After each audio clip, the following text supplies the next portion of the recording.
Hey, what's up, y'all? This is Aston Williams. I'm coming to you again with another amazing episode of The Melanated Traveler. And you already know our platform is a platform that likes to inspire the diaspora to travel the world, whether that be domestically or internationally. This platform was built for, those people that may feel like they're the only ones on the plane, or they're going to destinations untraveled, or just people that just want to learn about travel in general. And I have amazing guests that I'll be able to announce here shortly on the show that's able to just give you tips, give you experiences, their own personal experiences to share, their tips and their businesses and just how travel really changed the outcome of their lives, right? So I'm excited to have this guest on. I have Miss Lauren Gay, aka the Outdoorsy Diva. How you doing today? How you doing? Happy to be here. Doing good. I'm doing good. I'm doing good. Now I got to give you your flowers. I told it off air. But I truly am a believer in authenticity. A person that uh, I don't want to steal your thunder, but I'm gonna say it for you. A person that really doesn't truly care about the algorithm, right? Is staying true to herself because it's so easy to hop on trends, in this social world that we have right now. And that's one thing that I could commend you for. You truly are your authentic self, and that's seen in your content through and through. Rather that be through your social handles, through your blogs, and we're gonna get into some other things. But I just want to let y'all know who Lauren Gay is and the Outdoorsy Diva. So I would consider her a premier voice in the travel space. That's just me. And I truly feel like she amplifies Black voices in adventure travel. That's just my take on it. And one thing that I do love about her content is that she shares relatable content like recreational recreational things and destinations that we can do via rather they be here, and we're going to talk about some of the things you did international, but a lot of the things that you do are domestic in this country, and I'm excited to get some information on that as well. But not only does she share that on her social handles, she also has an online brand and a blog. So she's a person of many hats, right? It's 2025, and I don't think one hat really works anymore, right? So she's not only just a adventure travel content creator, she's a award-winning podcaster. She's a published photographer. She's a speaker. She's a consultant, definitely has a huge space in the YouTube space as well. She's also a YouTube travel host as well, and she's also an on-air TV travel expert. So I don't want to steal your thunder on that. Can you tell people the live TV show that you do on a is it a monthly basis in Tampa? Pretty much a monthly basis for the last 5 years. I go on the Great Day Live Tampa Bay show on the CBS affiliate here in the Tampa Bay, Central Florida market and talk about adventures and travel and fun stuff like that. Okay, but her information, just to let y'all know, her information is going to be down in the show notes, and I'll make sure that link as well so you can follow on all social handles. But I'm not done. I'm not done. She's a dope travel writer as well. So she writes travel stories, travel blogs.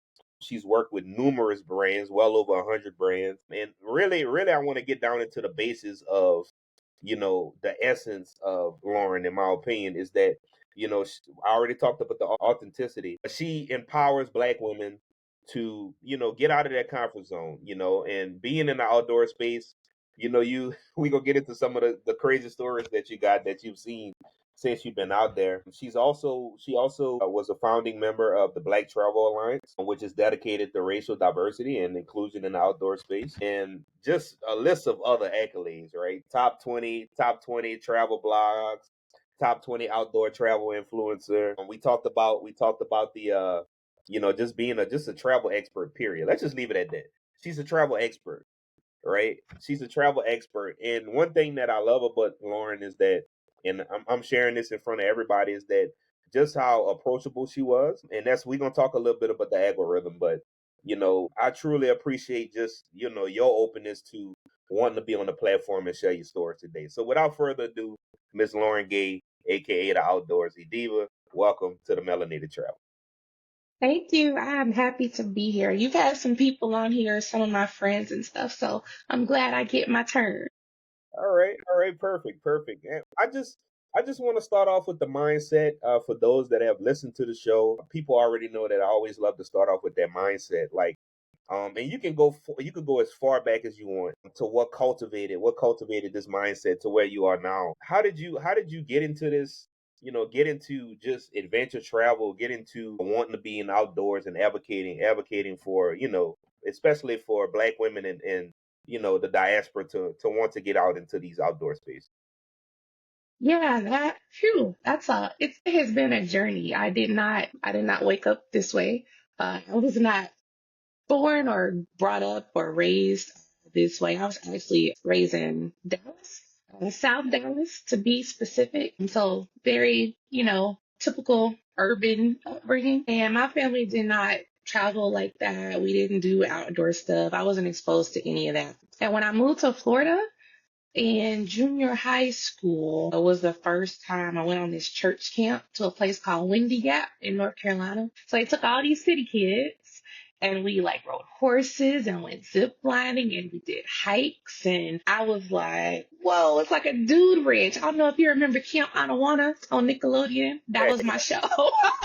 And so, like, getting to do that kind of stuff in real life, I was like, oh, this is cool. But it was just like a core memory that just stayed there, even though I was an adult before I got to do any of those things again. And what happened was my best friend and she was interning in like Nowheresville, Alabama, and I went to visit her. And a coworker was like, you guys should go see the waterfalls. There's a lot of waterfalls in northern Alabama. And we were like, first of all, we didn't know there. We was like, there's waterfalls in the United States. Like, what do you mean? We literally had zero concept of nature in our own backyards. So we went and found these waterfalls. She and I, by ourselves. We didn't know what we were doing. We were not dressed appropriately. Those pictures are hilarious. I was like, what am I wearing? I was not dressed for a hike, but we did it and I was smitten. After that, I was like, I need to find more waterfalls. That was my gateway. Waterfalls was like my gateway into hiking. And from there, it just kind of slowly grew. And I knew that I felt better when I was outside, like when I was stressed. So I was, went to college, did my degree. I had my son my sophomore year of college and working and all that. So it's stressful, right? My 20s was not like fun like everyone else's. I was constantly, my stress levels were here. But being outside, I felt better. It was like a good reset for me. And I just paid attention to my body. I love the waterfalls. Water made me feel better. It was a natural reset. So just over time, I just started to recognize that I felt better in these different natural places. And when my son was like, I don't know, 9, 10 or so, he really was expressing this desire to like try all these different outdoor things. He's like, Mommy, I want to go camping. I want to do kayaking, blah, blah, blah. I guess he saw it like on TV. And I'm like, I don't know how to do that stuff. But I, found somebody who did know how to do that stuff and took us out, for the first time. And it was just like, I almost died on that first kayak trip. That it was my first, and it's my first blog post. It's called the 10 mile. It was only a mile. It was only 1 mile, but it took us hours to get back because we were against a wind. And I was like, I'm going to die out here. I'm going to be stuck and I'm never going to make it back. And that was like my first introduction to kayaking. So it's amazing that I love it so much now. But that was really, my son was like the impetus to like try to do more, get exposed to more because he wanted to do it. And being a single mom of a young boy, I wasn't sending him to Boy Scouts without me.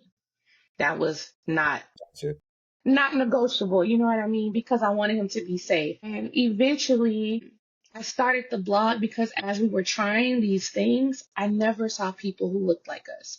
I never saw people in our state parks or even county parks, regional parks, like not far places. And I never saw people who looked like us. And I would share these things just on my Facebook. And my friends who are native to here would be like, I've never heard of this place. Where are you? I've never been here. I've never tried that. And so it was just like, oh, maybe this is not something we do. And even like looking on the internet, the only thing I found At that time was Outdoor Afro, and this was around 2012. So there were no resources, there was no blueprint, there was nobody outward facing who I could see to like inspire me. So I started it to inspire other people. So a friend of mine encouraged me to start a blog, and I'm like, what's that? And I started my blog just sharing what we were doing. And that's how we started in 2013. It was also a time that I realized my son at that time was 13. And I knew I needed to prepare myself for him to leave home because I was totally wrapped up. My entire adulthood was being somebody's mama and chasing corporate and doing all these things for other people, but not really what I like. And so that was really the foundation because it allowed me to like really get to know Lauren. What does Lauren like? And all those kinds of things. So that was like the birth of Outdoorsy Diva. And a lot of people don't know my first blog in 2012 was actually called something totally different. It was called Kayaks, Canoes, and Shoes. Come on. And I think was it Tumblr, Yeah, Livewire, Tumblr, it's Blog. So still, it was on it's all still a thing. Technically, Tumblr's still, it's still a thing. Yeah, but that was where it was birthed. And I think workshopping it with my best friend is how we landed on Outdoorsy Diva because I'm not the typical, what people think of when they think of outdoors or adventure.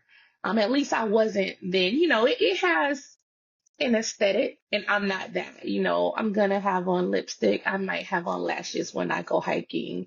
I'm gonna look away. You're not gonna catch me out there like in flannels and camo. That's not with a deer on my shirt. That's not my jam. I think it's like, especially like our people. You probably get this similarity. Like, so, like, actually, I love horror movies, but when we think about the outdoors, we think about cabin fever. We think about we think about Jason. We think about Oh, all these horror movies. Like, we not about to go out there. Like, we just we, not about to mess with that. And I want to ask just one more mindset question. Is like, this is very interesting. I want to know, like, how is your mindset shifted or evolved from your first outdoor adventure to now, and like, what lessons did you learn along the way? Because you've been to many adventures. Like, say from like those early like those hikes that we were not prepared for, I definitely underestimated just Mother Nature, right? And the importance of being prepared. You can die outside doing some very basic things just from sheer stupidity and like Darwin syndrome, right? Like you can weed yourself out real quick. And so I think that first experience hiking with my friend, we got caught in a thunderstorm and we were like up on like I won't say a mountain, but it was very hilly. We were high up in elevate higher than just flat ground level. We hadn't checked the weather. We hadn't anticipated that. It looked clear. So we were like, oh, yeah, it's cool. Not knowing like a thunderstorm was rolling in. That could have been tragic. That could have been very dangerous. So we found ourselves like really huffing it to get, because we hiked down into this canyon and go to this waterfall. We had to get back up. And because we knew if the rain started, there's no way we're gonna be able to make this ascent. It'd be too muddy, too slippery. But that also caused us to then be pushing ourselves past, the pace that our physicality at the time was equipped for, because we didn't do that on a regular basis. So just things like that. Like it was like, okay, if we're gonna do this, I need to at least know basic things about hiking and just taking your safety seriously. That definitely changed my mindset. And even I had to get over the mindset about what we do and don't do, because our friends definitely picked at us and we have not let them forget it, about telling us that that was white people ish. You know what I'm saying? Doing these kinds of things. Like, I mean, listen, my own community has been some of my biggest detractors and still can be, because a lot of us operate from this fear mentality. And a lot of that fear is valid, right? Our fear of the outdoors. I mean, you joked about the horror movies, but our ancestors lived real life horrors, right? The woods was not a place of fun. You know what I'm saying? And I feel like we were kind of robbed of that because my grandmother's parents were sharecroppers, right? They worked the land. They lived off the land. So that was work and substance for them, but not necessarily fun. And that's simply because being in the South, that was taken away from them, right? Their right to have just unbridled recreational access was removed, and that gets passed down. You know, you hear these stories and you're told to keep you safe. You don't go in these places alone by yourself. And it gets passed down and it gets like ingrained in our psyche. So I think even getting past that mental block about what is and isn't safe and where I do and don't belong was a journey. But I'm happy to be on the other side. And it's definitely my mission, like to keep bringing more people over with me. Nothing makes me happier than people I met years ago who said, "Girl, I could never," only to 5 years later, "Girl, look what I did." And they tagged me and they're like, "Look at me getting my Outdoorsy Diva on." You know, like I'm like a proud parent out here when I see people get past those initial misconceptions and all those kinds of things. You brought up a good point that I want to share. I feel like being in the outdoors is a necessity now. Like I think like growing up, especially for me, being in South Louisiana, growing up, and you were forced to go outside. Your parents would be like, "Boy, you need to go. Y'all go outside. Make sure you're home before the lights come on." But I truly enjoyed that experience. It's just like because like when you think about the outdoors and you think about just the climate of our country right now and how important it is to just have an understanding of being outdoors. A lot of people that I went to school with growing up, especially people that look like me, not too many of them were hunters, not too many of them, more so fishermen, but you able to learn life skills. That's kind of what I'm getting to. People like you, like being outdoors, you get to learn life skills. You get to, experience nature, and you get to learn how to learn how to find yourself, which is something that's very interesting. Like you brought up one point that I want to bring out. Like, have you ever had like in your recreational or adventure so far something that I would call imposter syndrome? Like people looking at you like you're not supposed to be there, or maybe you felt that, but then I guess when you got to talk to some of them, they just didn't expect you to want to do this because we normally don't do these things. You know what I mean? So, I mean, yeah, for sure. There's definitely been times where I was talking to myself like, "Girl, what are you doing? And why are we doing this?" Um, I mean, prime example, the first time that I did like a for real, like this solo hike, and I did it in the Azores. There's a lake there called Lagoa de Fogo.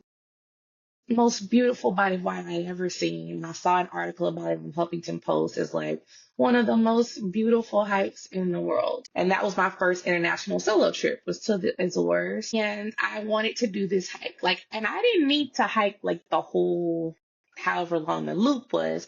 I just wanted to go from the top of that crater, hike, make it down to the bottom, walk around the lake, have a picnic, do yoga, like just do it my way and then make it back up. And they call it Lagoa de Fogo because the fog rolls in and sits there real heavy. So it used to look like a lake of fire to the people long ago. So you have to really watch the weather, know what's coming, because if you get stuck down there, you'll have zero visibility trying to find your way out. So I had to prepare for it and get ready, but I ain't gonna lie, I got to a point on the descent and the trail stopped and it was a drop off of like 3 feet and there was this wooden ladder that I don't know who put there, and I'm like, hmm. Well, So everybody in the it's too phone. far to jump, so we're gonna trust this ladder, I suppose, and continue, or like, should I turn around and go back? And I tested it as best I could and was like, all right, well, ladder better hold up.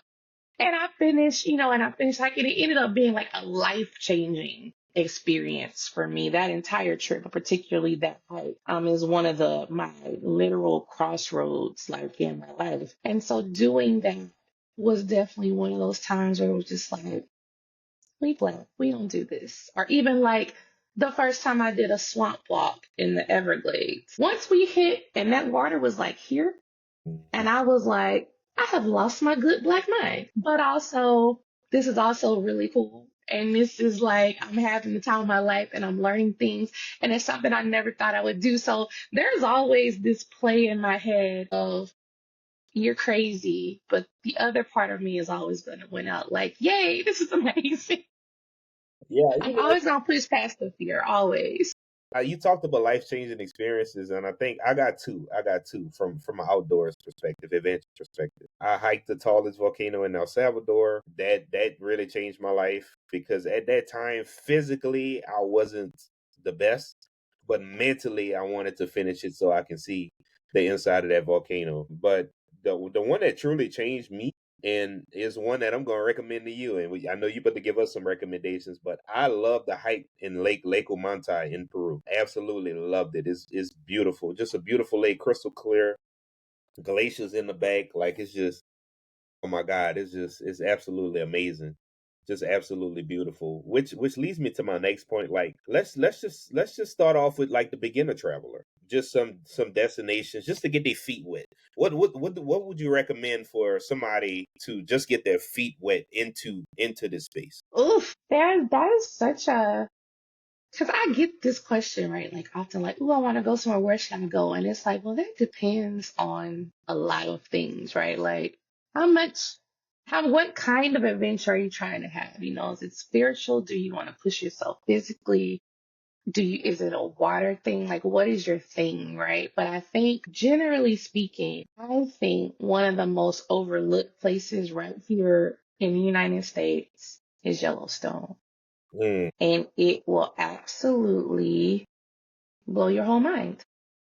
It has everything, right? It has waterfalls, it has wildlife, it has amazing natural formations you've never seen anything like before. It has geysers, it has hot springs, it has rivers that are literally boiling over. And did I mention wildlife? It's like you have to remind yourself that I am not in a zoo.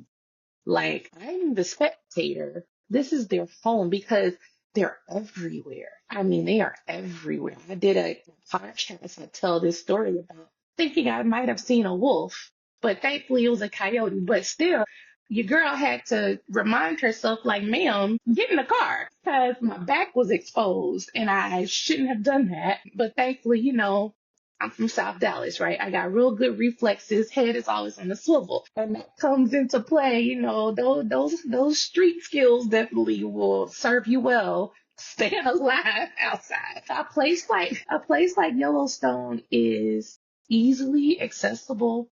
It's not super gonna break your bank. You're still relatively safe, right? Because you've got rangers and ranger-led programs, paved trails, group things. Like there's a way to do this for somebody who just never had any experience outside. And you don't even have to commit to like camping or glamping. You can still stay in a hotel, or you can still drive in from a close town and just do the day. So I think that's just a really good one that people honestly overlook and don't give enough love to. And then I would say your state parks. We are so fortunate to have the abundance of parks that we have for now. Say that with the caveat, right?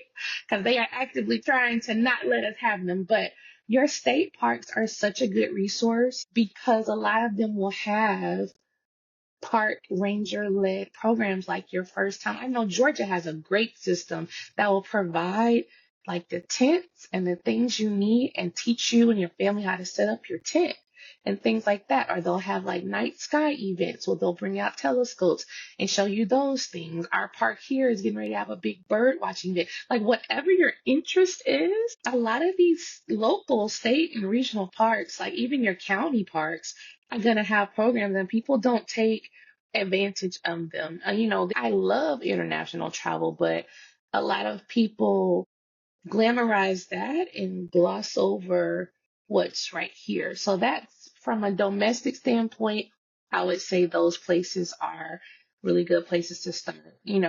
Internationally, there is so much. I mean, there's so much. And I don't even think, and because it's so different from here, I think anybody's a beginner once they leave this country and go exploring, right? I was a beginner in the Azores.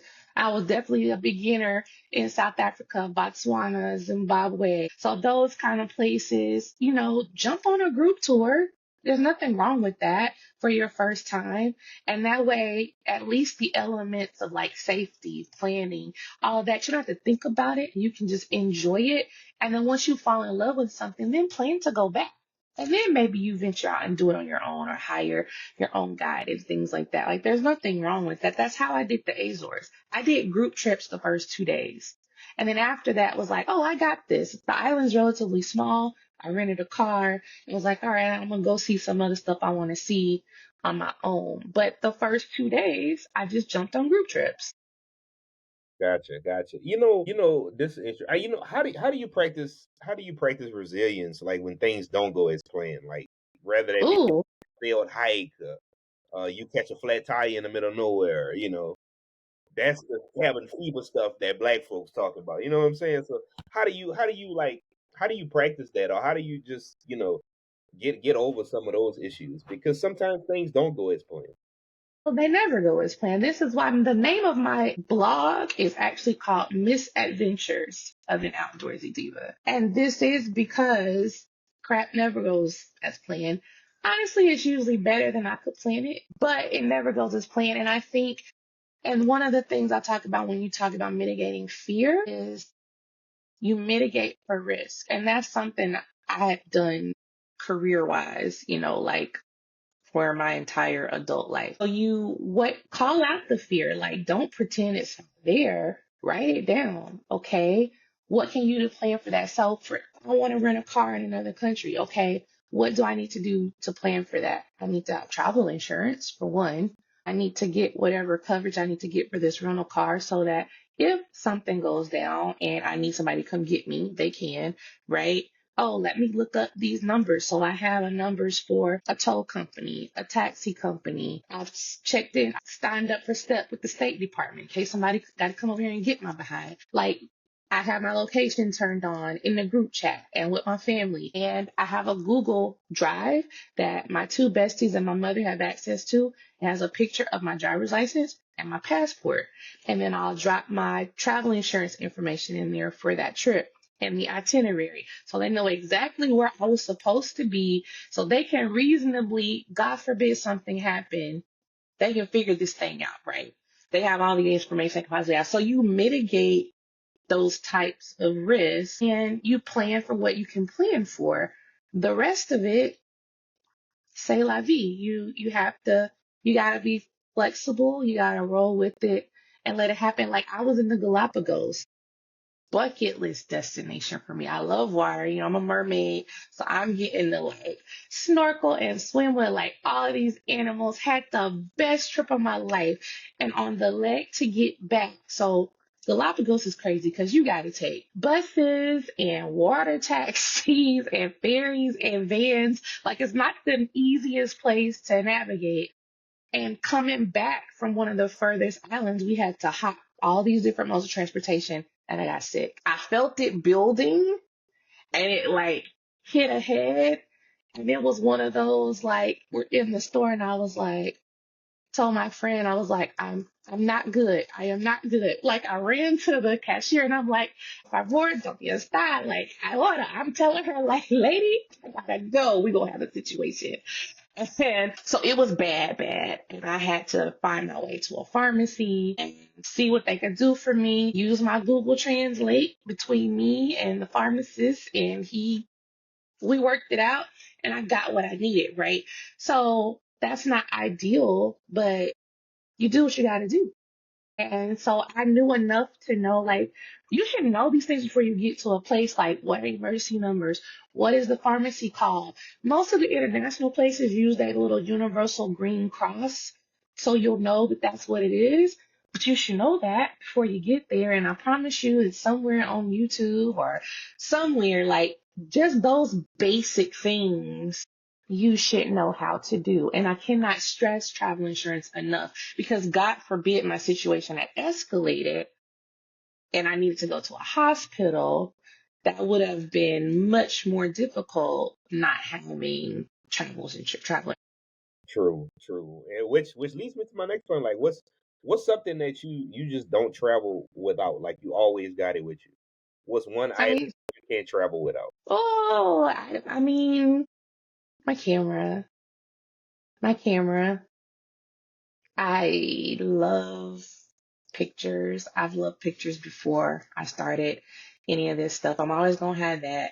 Uh, and I'm always gonna have some kind of lip gloss. It's gonna have some lip gloss in there. You can guarantee that. Like you're not gonna catch me slipping without lip gloss and earrings, like at the very least. Gotcha. Let's shift. Let's get into diving into these different cultures, like because you have cultures within itself here in this country with the parks that you name and those destinations. But this is a two-part question. Like, how do you immerse yourself in the culture? I also see that you're a foodie like myself, so we're gonna get into some of these places that you've been to. Actually, one I seen, it was like I don't know if it was a pizza or if it was like a calzone, but man, it had so much cheese, it looked delicious. So That was my first New York style pizza. really, really, okay. Look, no disclaimer. I got friends in Chicago. Shout out to Samia Travels. I know she's from Chicago, but listen, I tried that deep dish pan pizza. I didn't like it from Chicago.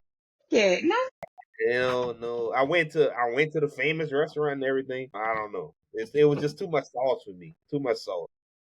I used to talk a lot of trash about these transplant New Yorkers coming down here talking about, oh, there's no good pizza. New York pizza is so great. And I had only had it here, right? I had never had it in New York. And so when I went last summer, one of my good friends is from Queens. And she took me on a foodie tour through Queens. And that was like mandatory for me to get New York style pizza. And I was just like, all right, It's I really like get it. you like I that. get it. I get it. But so your question you asked me, I like immersive. That's part of the beauty, right, of travel. I think one of the best ways to immerse yourself in a culture is through food. Taking a cooking class is like one of my favorite ways to do that, or some experience where they cook for you. So, like, I went to Norway with a adventure travel company called Clactermusen Experiences. And one of the things they set up for us was this immersive experience with a family who are Sami. The Sami are the indigenous people of northern Norway. I don't know if a lot of people knew that. So they are not the blonde-eyed, blue Thor-looking people. Like they look like a lot of the other indigenous cultures. You would even think they were like the northern people from Alaska or other places like that. It's crazy. Getting to meet with them like in their traditional style home is called a lavu, looks a lot like a teepee. And they cooked like this reindeer stew for us, which is very traditional. They're wearing their traditional garb and showing us things made out of reindeer hide. She's telling us stories about growing up and their fight to get their culture back because like most indigenous cultures, right, they were forced to assimilate and lost a lot of the access to their land and all those kinds of things. So she lived this, and this woman is my mom's age because this is actually very recent history. They didn't actually get to be reestablished like as their culture until like the 90s, which is crazy. So she has lived this and she's telling us these things while we're having dinner.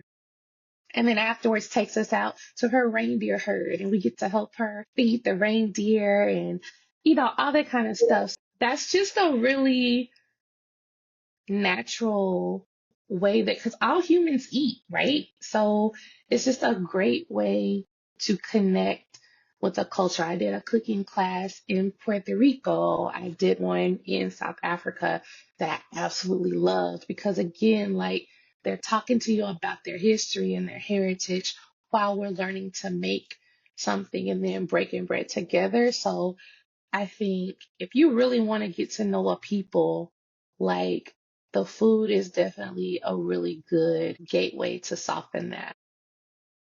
I tell you, like one thing. Obviously, I'm a big food person. Like food is everything to us, and we very particular about our food for being in the South. And I'm interested about this. Like so, like let's stay domestic for a while. It's two states that I haven't been to, and I'm very intrigued to get your perspective on your experiences in like Oregon, because a lot of people don't realize like Star. If you're a big Star Wars fan, most of everything was filmed in Oregon in those rainforests. It's like Oregon just seems like a different planet, literally. Like when you look up the pictures, like can you talk about that? Like just share, whatever you want to share about those two states. But Oregon for sure is a state that's definitely on my list, and I need to work my way to the West Coast for sure. What was the other one? Oregon and Arizona. Okay. Yeah. Okay. So Oregon has a really special place in my heart, and I think about moving there at least once a month. It crosses my mind. I swear. Um, it's so beautiful. And I know I went to that rainforest, the whole rainforest, where they film the scenes, a lot of those scenes and stuff in the forest. Love Oregon so much. It's so pretty. Like I had followed the influencers and I followed people and saved stuff so I would be ready for my trip, and I was still like not ready. And I haven't seen like even a quarter of it. Like I need to get back to Oregon ASAP. But Oregon is so pretty. I mean, and you have these amazing scenery in the national parks, right? And then you have the mountains and you have all the waterfalls and you have these temperate rainforests. But then you have the other side on the coast has sand dunes. And then you've got wine country on the other side of that. So it's just like all these different things, but it is definitely one of the prettiest states that I've ever been to. And the weather like agrees with me because I could hike and I wasn't like dying because I couldn't breathe. Like, a lot of places get so hot and humid, but they've got that cover and you've got that ocean. Then you have the beaches and all of that along from the national park where, the different indigenous people are because I love Twilight. So I had to go to Forks, go see the treaty sign between the vampires and the werewolves. Like they have an actual sign there for the boundary from the movie. And there's like this restaurant there with a whole Twilight themed menu and all kinds of stuff. So I got to do all of that. Oregon gets a bad rap, not necessarily undeserved, right? There are parts of Oregon that are not safe for us. There are definitely parts of Oregon where they have this very white nationalist kind of mentality because Oregon was really created supposed to be a white utopia. A lot of people don't know that history. So those people are not all dead and gone. They do exist in pockets, but by and large, I was fine. I was safe. I rented an Airbnb camper actually from this older white guy, like on his family's property. And they were perfectly sweet and looked out for me and all kinds of stuff. So again, you take the same safety precautions you would take anywhere else. Arizona, also otherworldly. Sedona is one of my favorite places on the planet. I wish I could go to Sedona every year, almost like as a spiritual pilgrimage.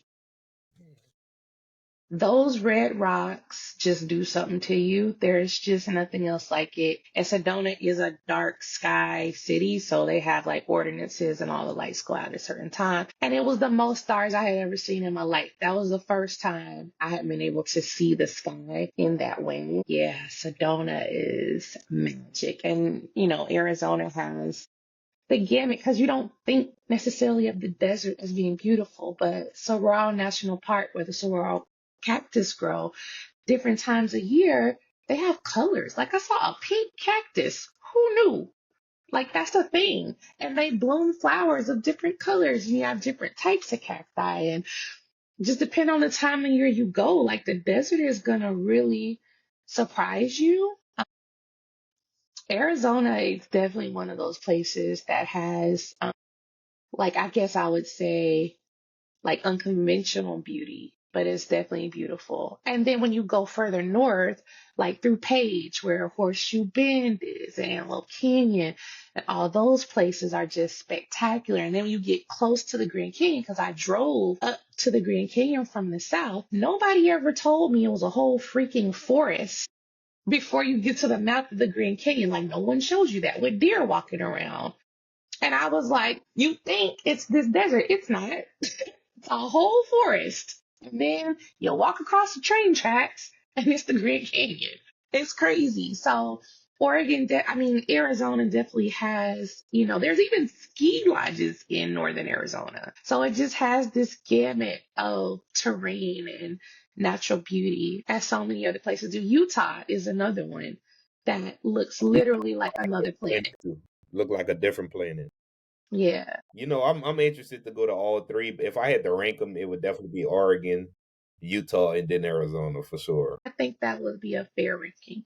You talked about seeing the night sky, and I think like in a social world, like people are just so glued to their phones now. Like how is that like as far as like not getting into the content creation, and is it any difficult? Obviously, you enjoy doing it, but how do you separate the two? Like, is it difficult for you to navigate that, like through your travels, to you know to It is. just enjoy the moment? You know what I mean? It is because it's become like this extension of me, right? So even if I'm not working, and I'll say I'm not working, and then you see something so amazing, and it's Mm, so what I have done, because it's still the nature of who I am and what I do, right? And here's the thing, for a lot of these things I do, I see, if I don't show you, you'll never see it, yeah, especially from like, somebody that looks like you, yeah, because you got a right? lot of people living through us right now. Yeah. They do. And so that's how, like, it's okay, but I limit myself. So, prime example, I finally saw the Northern Lights, like, full fledged from the ground in Norway. And I saw them twice. And they were like vibrant, spectacular shows. Like, I cried. But I limited myself because I'm trying to, like, get all the pictures out of us because you don't know how long they're going to last. Like, they come and they go. So it was like, all right, I'm going to give this the first, you know, good 15, 20 minutes, and I'm going to get all my pictures and film to my heart's desire. And then I'm going to put my phone in my pocket and I'm going to just stand here and look at them and really have like that God moment with nature. So I try to do that. I don't always get it right, but I really do try to say, all right, I'm going to get the content for this first moment, and then disconnect from that and connect to the moment from where I am. It is a fight. It's a constant fight. One of the most interesting things I did was go to a quiet spa. Like you literally can't talk, can't have your phone, you can't have any devices, you can have a book. That's it. Oh, And I I would was be. kind of like, but they invited me, right, to come as an influencer. So I was like, well, what y'all want me to do? Just explain it to people? But it took the pressure off, right? Because it was like, well, the people said I can't have my phone, so that is what that is. They're gonna give me stock photo, and that's what y'all gonna get. And I did enjoy that entire 3 hours that I was there and took naps and didn't have to worry about getting the shot. So that's nice, but it's a struggle. But I do try to like just separate the time for when I'm working and then let myself just enjoy what I'm doing. Gotcha. We spoke about just your advocacy on just racial diversity and inclusion in this space, and being that you're a strong advocate for diversity in outdoor recreation, what changes have you observed in this space, or if any progress that you feel like still needs to be made in this space? And I think not travel as well, right? And I just slight correction. So with Black Travel Alliance, I mean, their mission is travel like across the spectrum. And I just happen to be specifically niche to adventure travel and outdoor rec. And I would say I've seen shifts in both arenas. I mean, travel across the board, there's definitely more of us doing it. I do see more brands working with us than I saw, you know, 10 years ago for sure, and being sought out and wanting my authentic story. When I went to Adventure International Media Market in January, I wasn't sure with the climate change on the horizon what that was going to be like, right? But everybody was still saying, no, we are still committed to telling these stories through your lenses. And so far, I'm seeing that, and I'm seeing it with the budget to back it up. It's not perfect, but it is more. The outdoor and adventure space, it's a little slower to come around. We've definitely seen a sharp decline since George Floyd and all the performative actions and things like that in their willingness to highlight and show and feature us and things like that. And I've also seen them take the easy way out, using people more so for the clout, for the numbers, for the algorithm, but they don't even do this for real. And it's just like, really? I digress. I'm Hmm. still gonna root for everybody black, right? But it's a cop out because it's not as genuine. And it shows, right? But the outdoor industry definitely has a ways to go because it's just got this gatekeeper mentality a lot of times. And honestly, a blind spot because people love to say, well, no one's keeping you from the outdoors. Why do you need to advocate for it? And it's just like, dude, if I go to a national park and I never see another person who looks like me, that's a problem. Yeah, yeah. Clearly, there is a need for some intent there and some intention in the marketing and the showing people what's there, what's to offer, and why they should go. People who specifically look like you and I. And being intentional about overcoming these fears and these barriers that we have. And another white person simply cannot do that. You're No, not, they that's can't do it. how was your experience? How was your experience? I don't want to get past that either. So like, guys, she worked with National Geographic as well. How was that experience just with them? Because I've I've always been a nerd when it came to National Geographic, even when I was young. But to see people like you and to see people, other people in this space that looks like you, it just encourages you to get outdoors. How was your experience with them? It's been, we've engaged in a few different ways. I've created some content for them that was around like family travel stuff. I've been interviewed for various articles and things like that, featured on different lists and what have you. So it is one of those things because I grew up, with the actual physical magazines and watching their specials and things on TV. It definitely was one of those things where like your family can kind of get it because it seems important enough to them, right?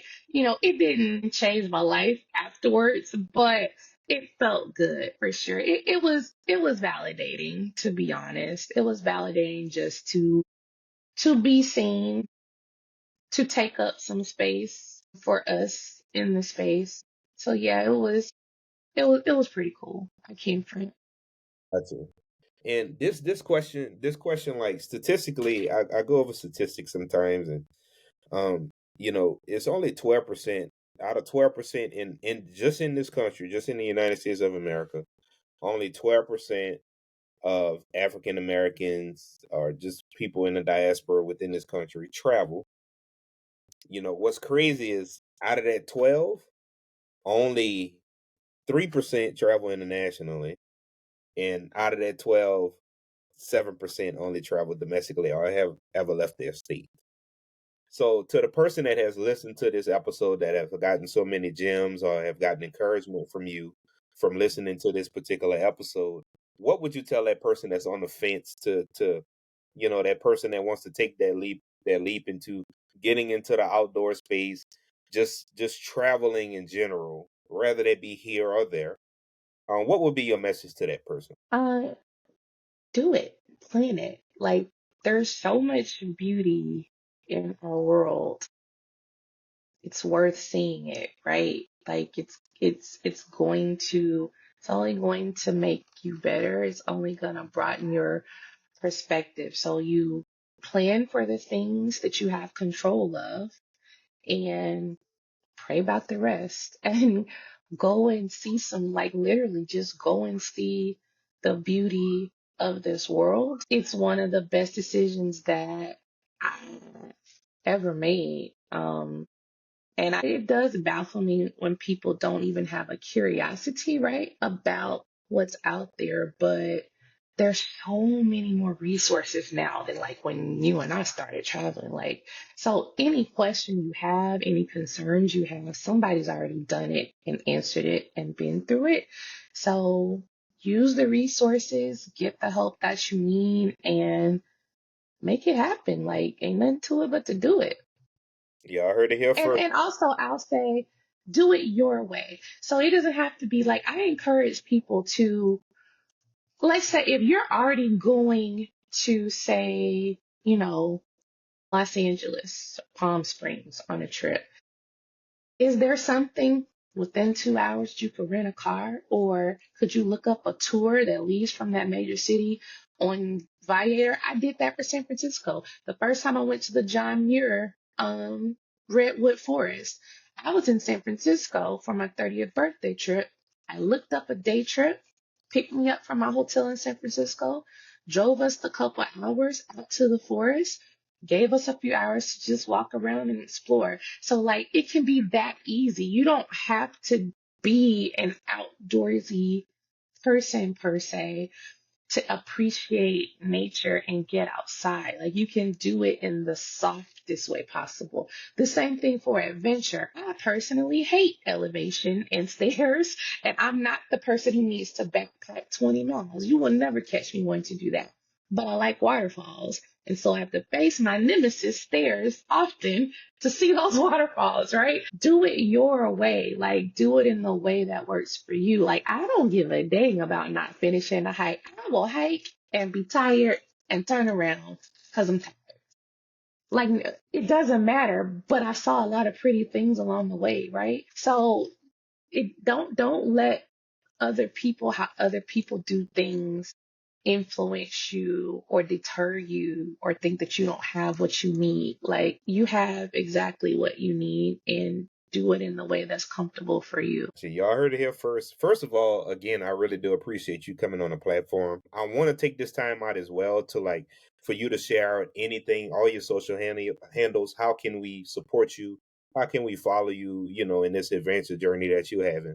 And I'll make sure that the show notes is, all your information is in the show notes as well for those that is watching and listening. But I want to take this time for you to share out anything that you want us to follow you and support you on. For sure. You can follow me on Instagram at Outdoorsy Diva, same for TikTok. I'm really trying to build up the YouTube show this year. It's also Outdoorsy Diva. It's called Adventure is a Lifestyle. So definitely subscribing and watching those episodes is a huge help to me and helping me on my way to landing a TV show. Fingers crossed.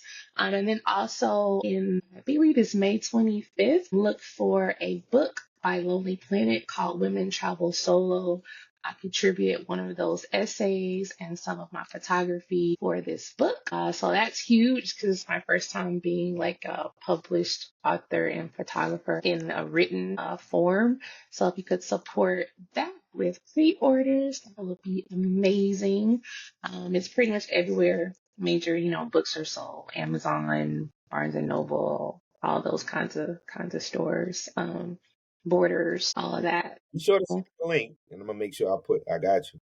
For sure, for sure. So yeah, that's me. OutdoorsyDiva.com is the website. Yeah, so that's where you can find me. And I do speak engagements. You can reach out to me through any of those platforms, and then I am happy to connect with you. All right. Yep. Well, guys, I'll make sure her information is in the show notes. I really do appreciate all the melanated alum. You're alum now, so you families. Anytime you want to collaborate, anytime you want to share a post, share a reel, this platform will always accept it. Like I said, I know they got some platforms out there. We'll talk offline. You already know where I'm going with this, but you got our support. I hopefully y'all took the time to really just dive into this episode and understand that her message is very simple today. It's like being outdoors, though it doesn't have to be complicated. Just get outside. Just get outside and do your thing. You know, just get outside and do your thing. But y'all know my motto. I'll see you at the top because the bottom is just too crowded. Peace. I'll see y'all around the world. Thank you.